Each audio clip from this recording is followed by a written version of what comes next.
I'm gonna go get this report turned in. Much thanks, Captain. Paperwork is... Since the crew started helping Id with his job as the new Mr. Fix-It, we'd been really busy. The shop was completely flooded with requests. Those sad days when the Islanders didn't trust Id, they seemed like a lie now. Lyria, how are you feeling today? Id asked me that every time we met. We're all worried about you. How's the lifelink holding up? Right, our lifelink. Everyone thought it might have weakened when I was absorbed by Angra Mainyu. Honestly, I had been really scared back then. But now, with the weight of the sky off our shoulders, I felt better than ever. I flashed Vern and Id a smile to let them know I was okay. Talking about the lifelink brought back memories, and I realized Id still knew almost nothing about our adventures. I began by explaining Catalina's daring rescue of me and our escape from the Erste Empire. Then I described the big trees of Zinkenstill and the Imperial Hydra, and the sad reason I needed to make the lifelink with the captain. Eventually, we met Rackham and Io, Rosetta and Eugen, and before we knew it, our ship was full. It's really amazing how much our family has grown. The whole time I'd sat there, in silence, yes, but I could tell he was giving me 110% of his attention. Since getting to Zega Grande, we've had a heck of a wild ride. But now that things have calmed down, we can get to making some good memories. Sure. I think I'm starting to understand Id. Sure, he has two modes, cold and colder. But if you really pay attention, you can see he has a warm enough heart. Id, the captain, the crew, you're the best friends I could ever ask for. Here's to hoping we'll be together forever.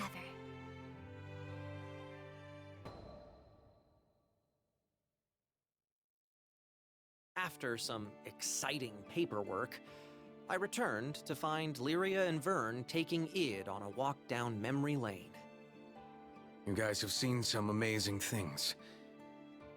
This was coming from someone who survived Lilith's schemes and won a mind battle with a god dragon. We'd all been through a lot. It's all because the captain looks out for us. Yep, my butt is epic. You saw him save Lyria and this whole freaking skydom? I turned to look at Vern, open-mouthed. Where was all this coming from? I'm just trying to be vocal about my appreciation, remember? So yeah, take care of Lyria and keep up the good work. I could certainly manage that. Just remembered, Sierra got us a whole bag of sweets, as thanks for all our hard work. Lyria and Vern exchanged a glance so charged, I thought the air between them was going to burst into flame. You should have told us that first. Early dragon gets the grub. Hey, no fair! Come on, Vern, wait! And just like that, they were off.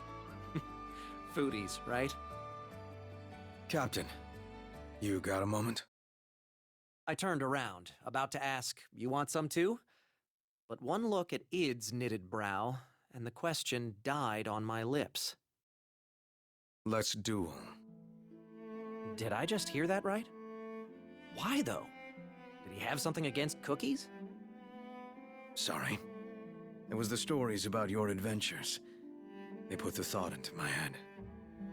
Oh, that's why... Nah, I still got nothing. I want to protect Lyria just as much as you do. He stalked away then, and left me staring after him. I was still having trouble piecing together his train of thought, but one thing was clear. He was doing it for Lyria's sake.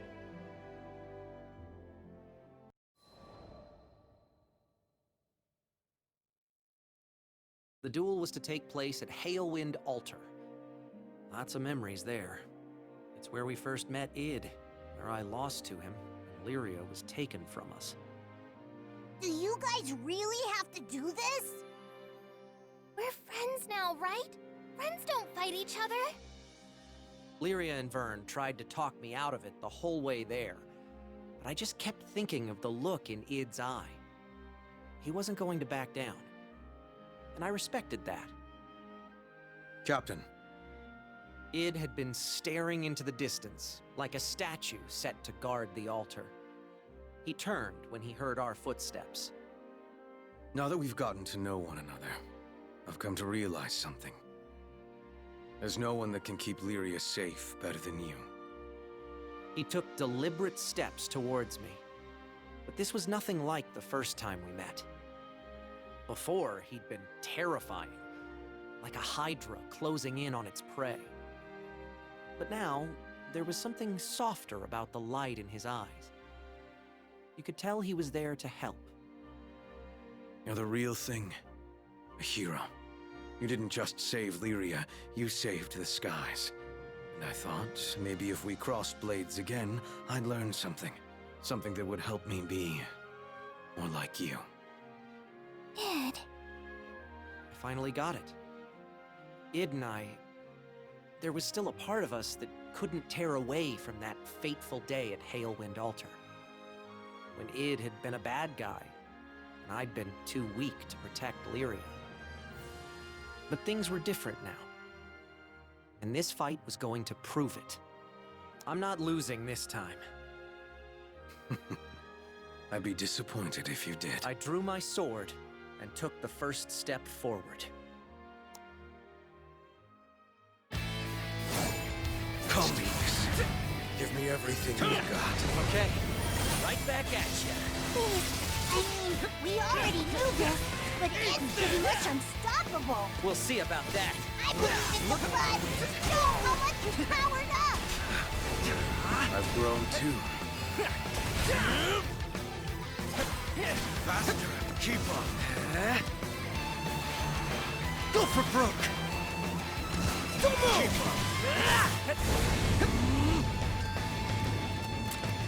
Break!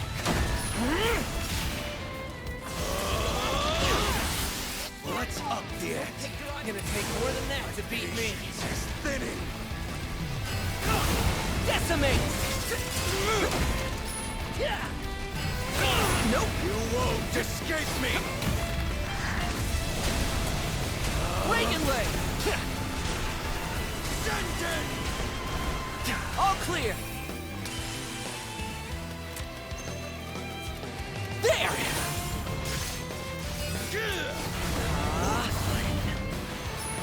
Give it your all! How's this? Looking good! Right! Just what so. Wanna give up? This should do it! Your chance getting started. I knew this wouldn't be an easy fight. You're no slouch yourself. Bruce is still smiling. That's my blood. One. Focus.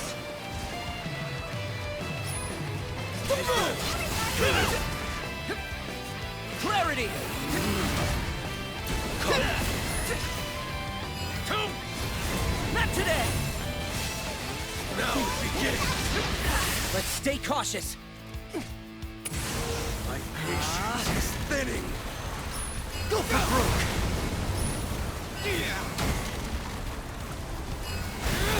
You won't escape me.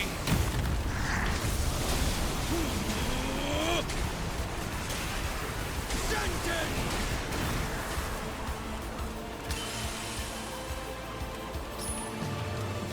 How's this? Ha! Enough! Come! Reagan Leg! All clear! Faster! Rain of arrows!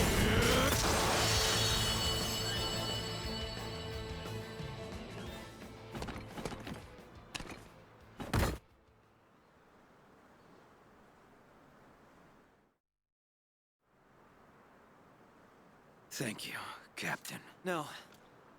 Thank you.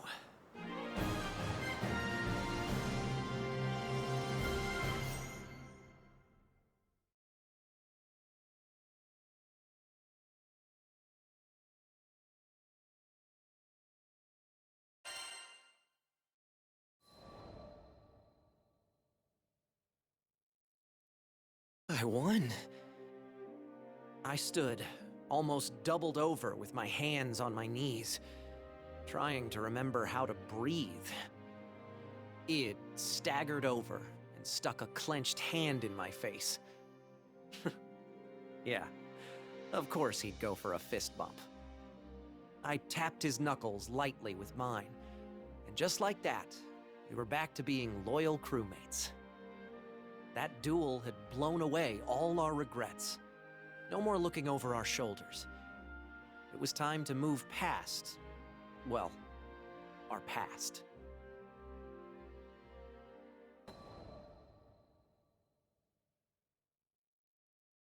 Hey, heard about your little spat with Id.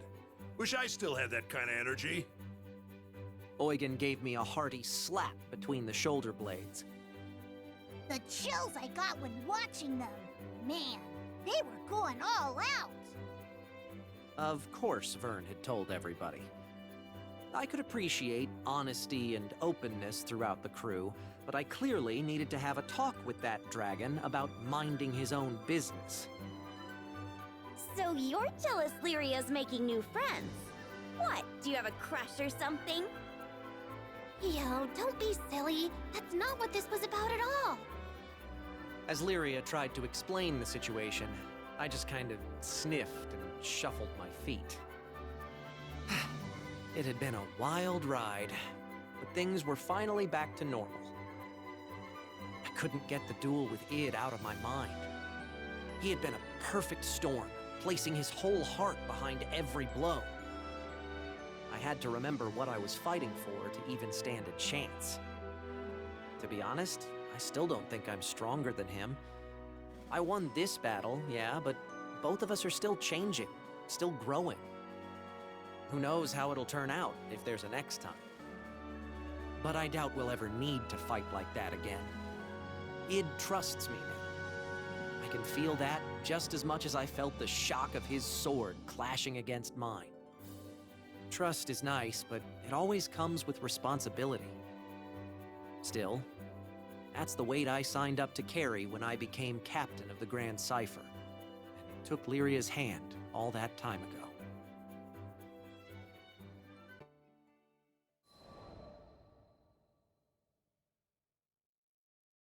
We really don't get a break. For sure. It felt like everybody in Zega Grande had a job for Mr. Fix-It. Today's request? Just taking down a monster that can demolish a small village with a sneeze. No biggie. Vern, could you get us some potions? You betcha! Liquid health coming right up! Lyria, we're about to head out. Mind letting the rest of the crew know? Sure, no problem. I took a deep breath, letting it settle in my chest before releasing. We had a game plan, of course, but you never know how these things will go. Timing, coordination, everything had to be perfect. We'll be fine. I trust you, and so does everyone else. Id put a hand on my shoulder, and somehow that weight steadied me. We'd figure things out. We always did. I exchanged a nod with him, and we headed for the docks. The rest of the crew was already there, waving their arms in the air. From the smiles on their faces, you'd think we were going for a tropical vacation in a goose day. Well, either way, I was sure we'd all come out of it in one piece. We had a bright future ahead of us.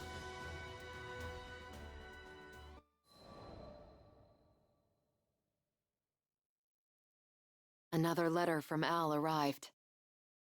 Hazel had fully recovered and was bouncing about with unbridled energy.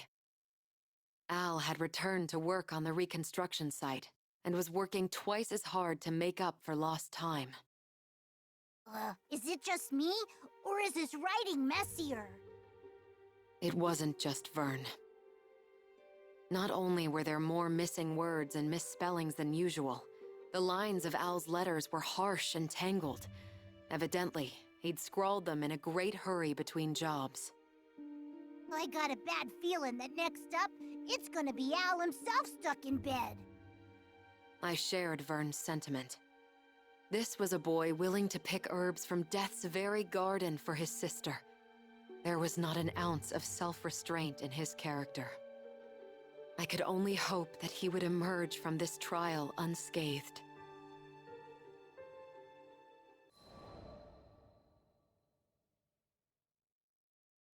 Reading Al's third letter made my head buzz and my hands go numb. Help! Hazel got sick again. Doctor says you don't know what's happened. The medicine we made don't work no more. What do we do? It struck me that I, a Skyfarer they had only met once, was all the help these children had left to turn to.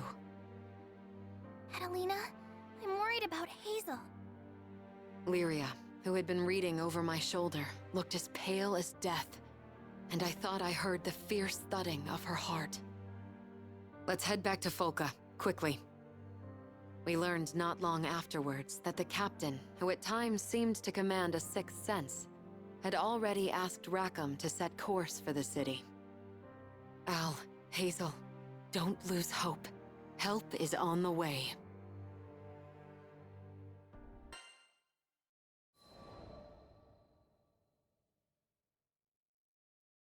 When we arrived at Folka, Al came out to greet us. I noticed he wouldn't meet any of our eyes and ducked his head like he was hiding from the world.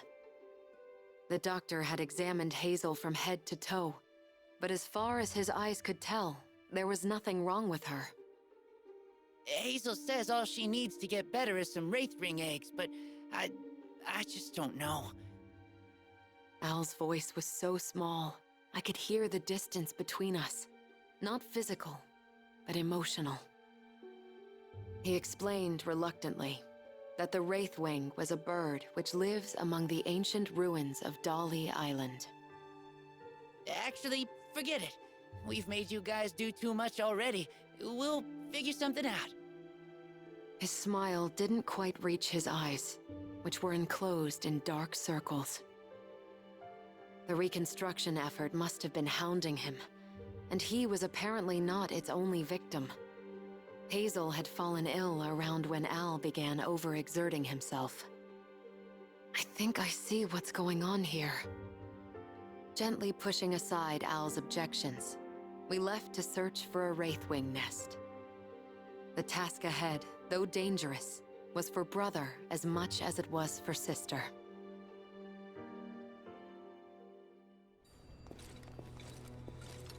Well, shall we head out?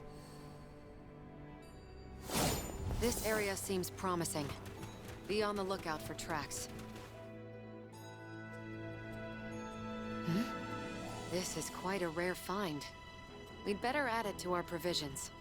It may come in useful later.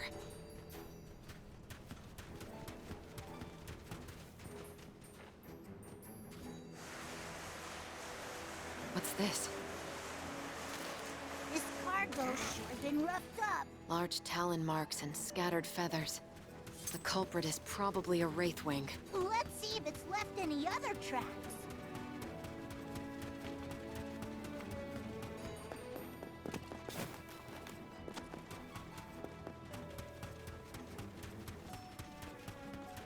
Look! More feathers! I think we're getting warmer! Catalina!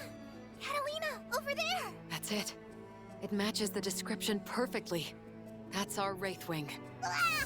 What's with all the party crashers? Stay calm. I'll get us out of this. Cut them down! Change the tide!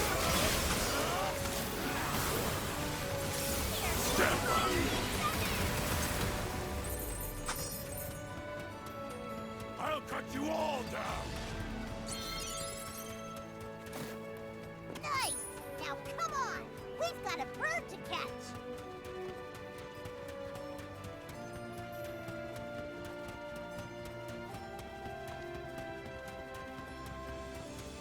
These stupid monsters don't quit! You ready, Cat? Always. I'll freeze them in their tracks. I don't Perish! Valiant of fear! Try and stop me!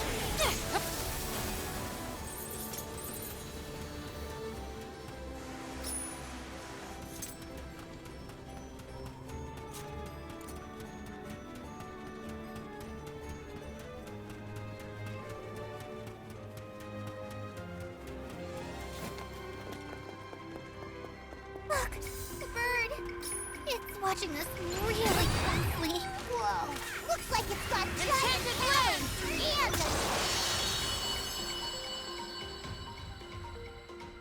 all right! Take that, you big chicken! Now we just need to search the nest and collect the eggs. I can't help feeling guilty, though. We're so sorry, Miss Wraithwing. We promise we won't take more than we need.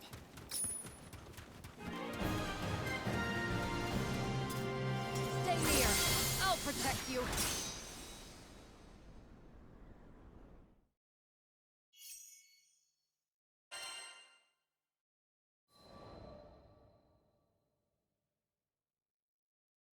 I took our prize to the dining hall. But weighing on me was the thought that Hazel had likely told Al a white lie. It's said that one bite of a Wraithwing egg sends waves of energy coursing through your body. I guess that she wanted the meal not for herself, but for her exhausted brother. I'm so sorry. My suspicions were confirmed when I returned from the canteen to find Hazel apologizing to the crew. Catalina, we need to tell you something. I cut Al off. I knew speaking the words would hurt him. It was better that he didn't give sound and substance to unnecessary guilt. I don't know what's troubling you, but you have to eat. It's the only way the two of you will get better. Food and comfort. That was all I could afford them.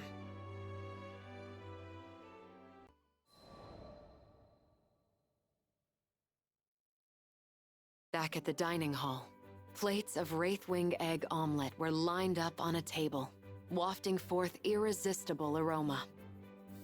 Is that really for us? At my nod, Al dug in. Ow! Oh, burnt my tongue. But, so good. I love it! Muffled voices caught my attention, and I looked out the window to see a gathering crowd. Though I had only collected a basket of the famed eggs, it seemed that was enough to feed the whole city. Hey, Al. Heard from your sister. Sorry, I should have noticed you were working yourself to the bone. A man who seemed to be in charge of reconstruction efforts came to our table. Gently, he explained that he had only now been made aware of Al's failing health. He vowed to encourage the workers to rest, so no one would overexert themselves ever again. Al, you okay, bud? You don't look so good. Vern, who had been flitting carefree through the air, came to a sudden stop. I smiled at his concern, which was well-meaning but misplaced. Al was going to be fine now. It was time for a celebration, and I had the perfect surprise planned. Their reactions are going to be priceless.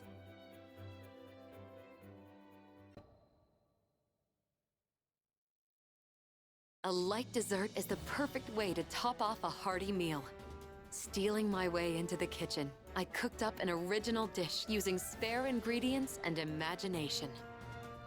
When I unveiled my creation, the crew gulped in what I assume was anticipation. The people of Folka, however, were more vocal with their excitement. You're saying that the very hand that defeated the Wraithwing made this dessert?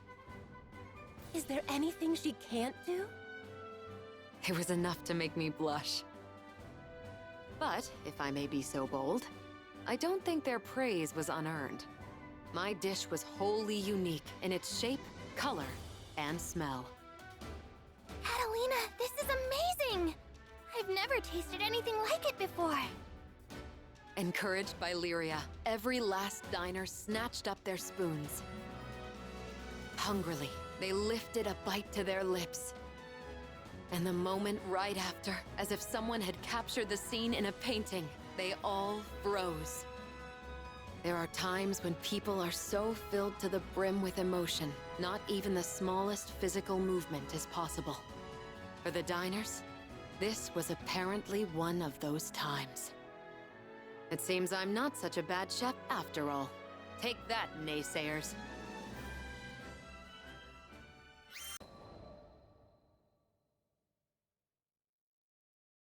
Clear blue skies, gentle breeze.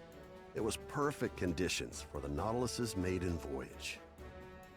As the helmsman gripped the wheel, I knew he was no longer shackled by fear. Kent, the mechanic, the merchant, even Lyria, Vern, and some of our other crewmates. Actually, damn near the whole town showed up to witness the rebirth of an old friend. As the propellers began to churn, a metallic sputter sounded from somewhere below deck. It was a symphony of gears I'd heard time and time again. That mechanic, she'd done it. After a brief checkup, they started the countdown. Tension was palpable. Come on, Nautilus.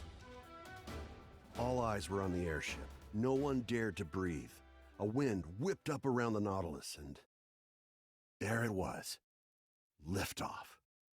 And once again, she sailed into those skies so blue.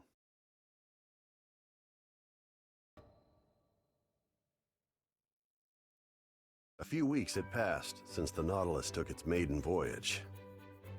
According to Kent, the Nautilus was now Folka's leading cargo ship. Makes sense, given that it was 3 times faster than any other ship on the island. And not only that, but it seemed Kent had found himself a new dream already. Okay, picture this, Rackham.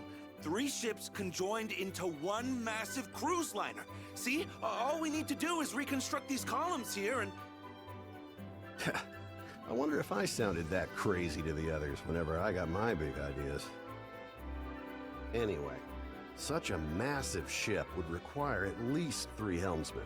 So in his effort to make the cruise liner a reality, Kent started studying how to be a helmsman himself. But if Kent were to be the second pilot, who would be the third? About that, actually, we'd be honored to have you as the lead helmsman of our ship. Of course. It was a kind offer, but I already had a family in my crew and a home in the Grand Cipher. But that didn't mean I couldn't let the kid down easy. Sorry, Kent. This Skyfarer's not old enough to set anchor just yet. Until that day comes, you can find me wherever the wind blows. The next morning, I paid a visit to the Defense Corps headquarters. I did not receive a cordial welcome. You're that redhead. Why'd you come back here? To supply you with counsel. Now hearken to me. The soldiers could only look on in wonder as I continued. Order is the basis of any kingdom, great or small. It is what establishes harmony in music and builds peace out of strife. You are its keepers and conductors. Take pride in your duty. To this, the soldiers could find no response. I went on. You told me you cannot fight because Roland is gone. You are mistaken. Comrades give you courage, but true strength must come from within. You cannot fight because you are weak. There followed a moment of silence. Then the Corps encircled me. We didn't ask for your advice. Grab him! Throw him out! But I fixed them with a look. I have said nothing you did not already know. If you can see your faults, why not mend them? Begin by overseeing your daily tasks, for habit is the mother of success and failure. That's it! You won't shut up? Then we'll make you! I evaded the soldier's blow with a step. Raising my fist in the air, I said, wielding force to stifle dissent. Already you overstep your power. But I will not be silenced so easily. In one wave, the whole Corps rushed upon me, but they were like water breaking upon rock. I showed them mercy. So when it was over, their pride smarted more than their flesh. Who the hell are you? Only a passing Skyfarer. Tell me, Captain Douglas, are you ashamed you could not lead your forces to victory against one man? All right, Rubalux, if you're so smart, why don't you try being captain? See how hard it is to train a bunch of bumpkins! There is no metal so firm it cannot be wrought. Very well then. Lend me your title, and I will show you how warriors are forged. Huh? And so I became the one-time captain of the Corps. Training began the following day. Arms maintenance, proper stance. They had no knowledge of even these rudimentary things. I was reminded of my days as a squire. When of course, I was met with some resistance. There was talk of banishing me from Folka. Yet not a soldier abandoned their training. I saw that though they lacked discipline, their hearts were in the right place. As long as they loved their city, I would grant them the strength and knowledge to protect it. Often while they honed their bodies in the field, I gave speeches to reform them in spirit. When you hear of trouble, act swiftly. But above all, seek to prevent. Every drop of blood is a loss. The wise win wars before the first blow is struck. Take censure, but reserve judgment. Focus on bettering yourself, for the only actions you can control are your own. Always be ready to defend your people. Though peace may reign within your borders, there is no telling what perils lurk without. Within days, a new luster could be seen in the soldiers' eyes, and all talk of my banishment had faded.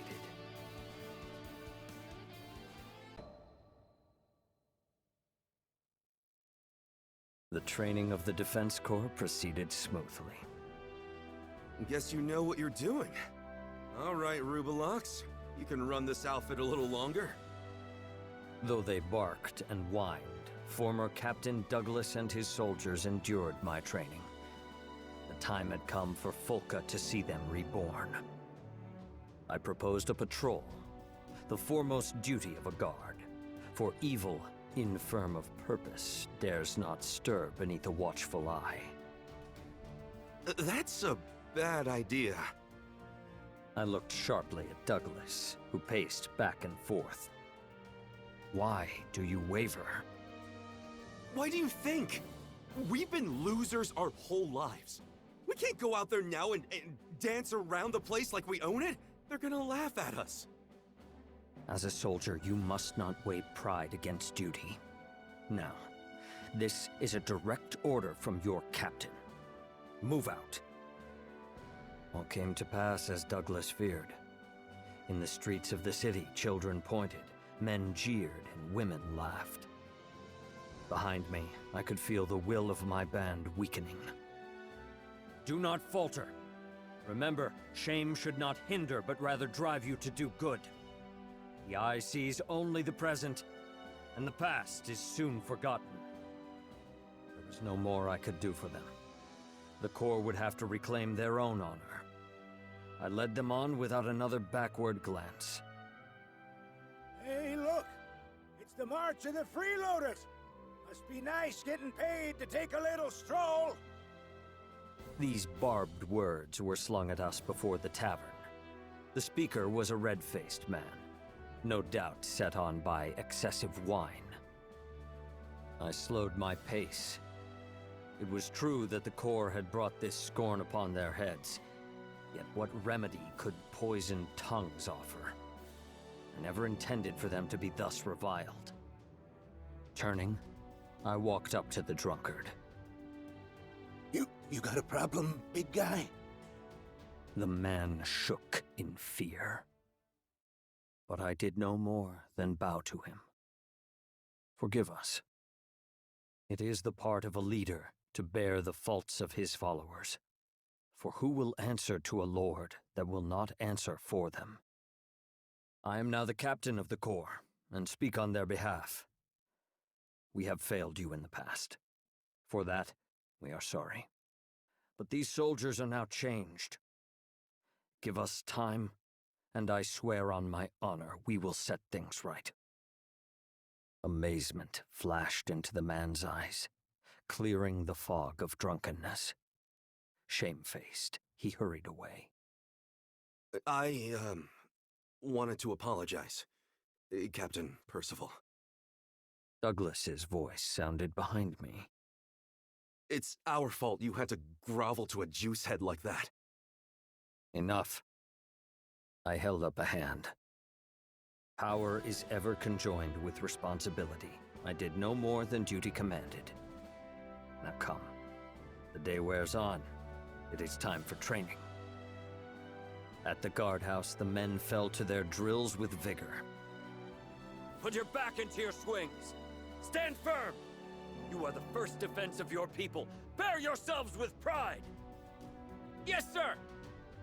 Their voices were clear, and their movements strong. Soon, I thought, they would be a match even for the forces of Avia.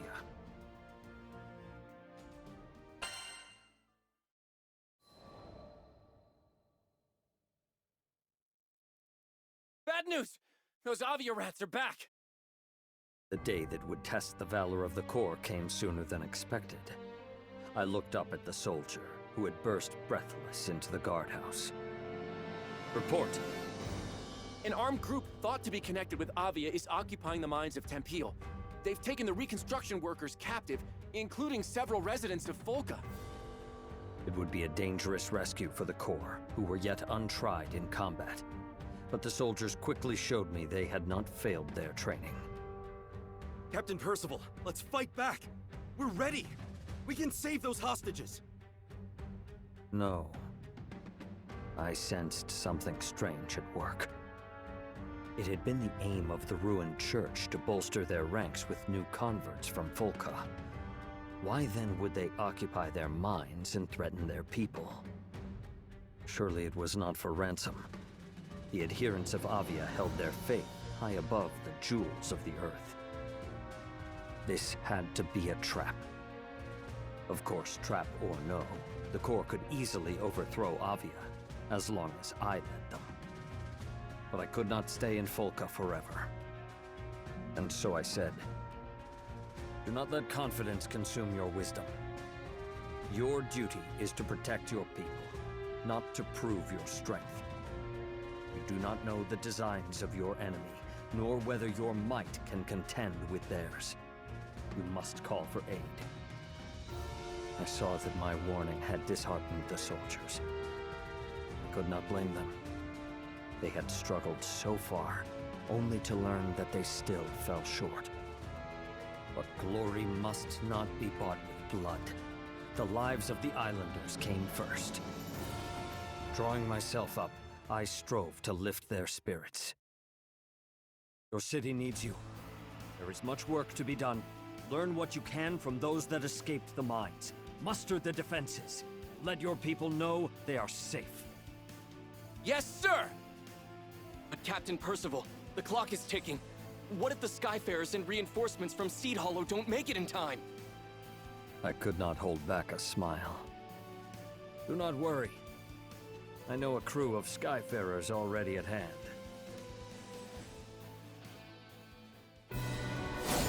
First, to secure the hostages.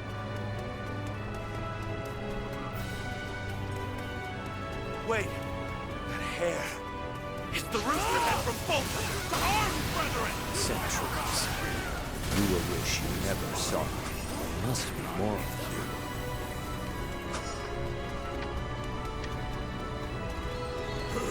How'd you get in here? Where are the lookouts? Know your place! Sleep on the job? You'll never know!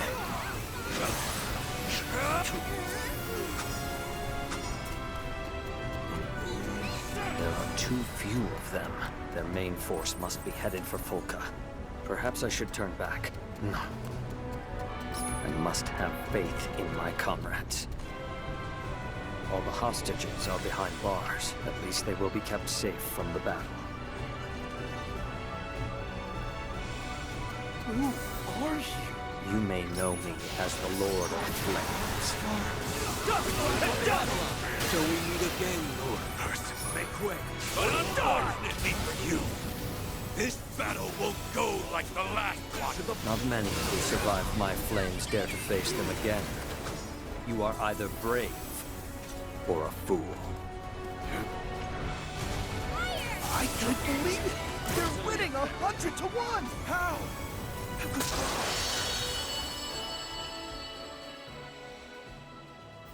it will take more time to bind these Crusaders than it did to defeat them.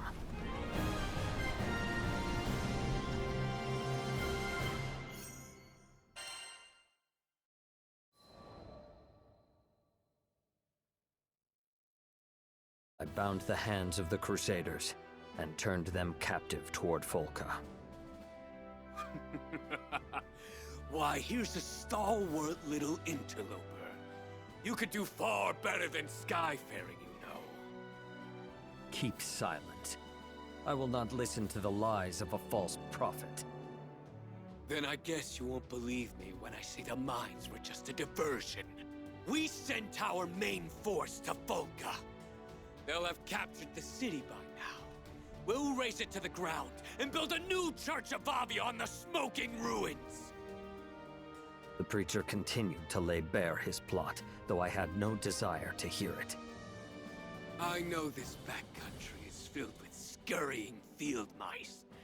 You Skyfarers were the only real threat. If we could keep you busy elsewhere, say, in some nice, dusty mines, then taking Folka would be like stealing candy from a baby. Even now you know not of what you speak.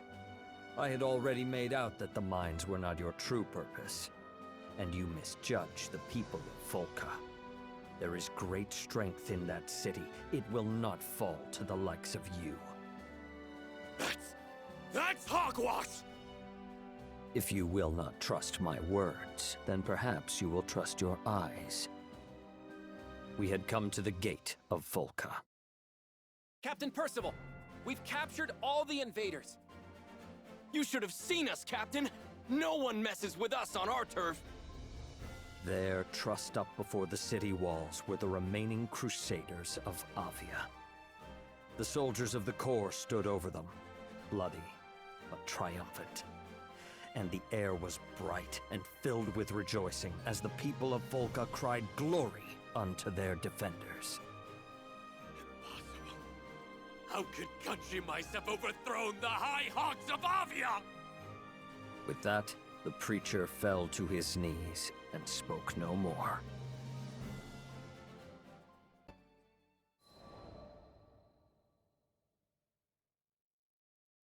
Several days later, I walked into the guardhouse for what would be the last time. The captain's here! Attention! In a moment, the soldiers were lined up before me. At ease. My friends, you have found your strength and your courage. The time has come for me to step down as your captain. For the space of a deep breath, the soldiers did not stir. I read in their eyes that they had long seen this day coming. Captain Percival, That title is no longer mine. I return it to you, Captain Douglas. You have become a worthy leader. I turned back toward the body of the Corps. I'm but a traveler. My allegiance lies with a distant country, a kingdom of peace that I shall one day build. But I believe that all who dwell in the skies are brothers and sisters. Though our time together was short, it was an honor to serve with you. You have shown that we need not be chained to our pasts, that valor can be kindled in every heart. When I raise my kingdom, I hope that you will one day visit to impart this lesson unto the knights there. No, Sir Percival. You can count on me. Me too! It's a promise! Mirth welled up within me. In one thing I thought, the Corps had not changed. They could still make me laugh. Very well. I will hold you to those oaths. And so, bidding my friends farewell, I took once more to the skies.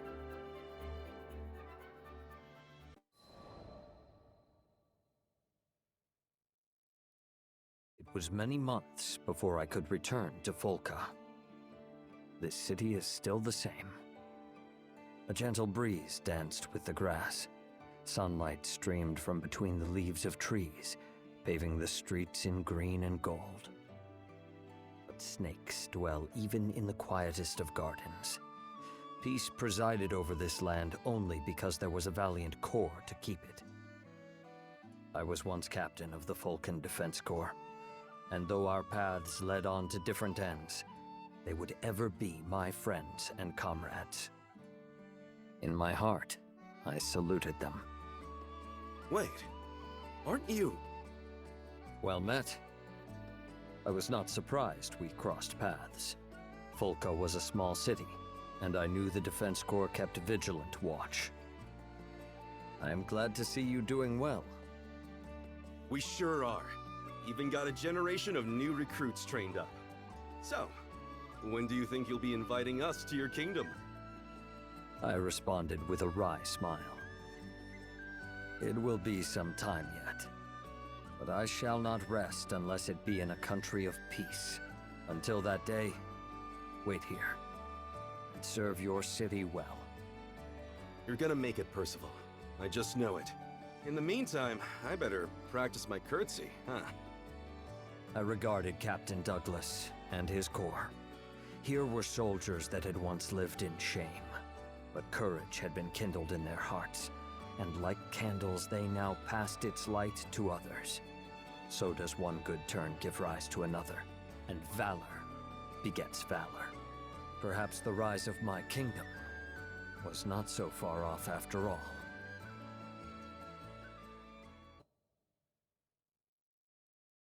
Wow, these vegetables are very unique. Yes, unique. I brought Vern and Lyria with me in hopes of lifting Irene's spirits. How do you make a tomato look like a shriveled bone? That's talent, I guess. Vern was, for better or worse, brutally honest. Now, who did that remind me of? Vern, don't be rude. It's fine, Lyria. He's not wrong. Though she had every right to be offended, Irene took the comment in stride. Our two most carefree members of the crew seemed to be rubbing off on her. Guess it was the right call to bring them. I'm not the best at brightening the mood. So Vasaraga told us about your plans. You want them to grow big and healthy, but they keep withering, right? Yes. After a moment of silence, Lyria gave Irene a sympathetic smile, encouraging the girl to divulge her feelings. She began to perk up. Guess Zeta was right. It really is easier to share your worries with someone closer to your age.